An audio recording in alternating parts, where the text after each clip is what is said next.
Villa Guillermina.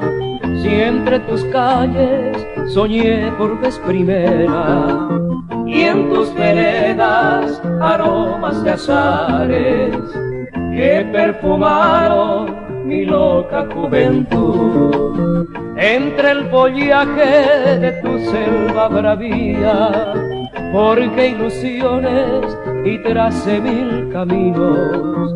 Tuve la dicha de amores y cariños. ¿Cómo olvidarte, oh Villa Guillermina? Yo soy uno de tus hijos que en la distancia siempre recuerda y escuchan mis oídos voces y cantos tan queridos. Despertaba las mañanas el trinar de pajarillos, el arroyo de los amores fue testigo de mi adiós.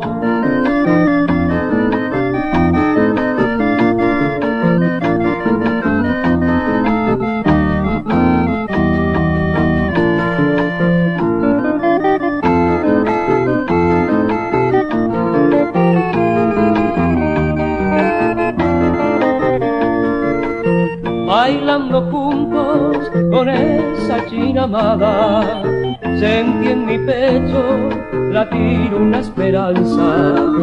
Esos amigos, recuerdos de la infancia, y esa maestra que bien me aconsejó.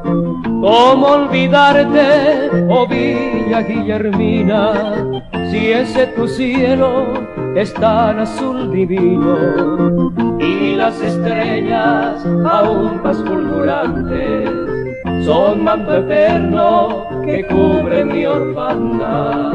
Yo soy uno de tus hijos que en la distancia siempre recuerda y escuchan mis oídos voces y cantos tan queridos.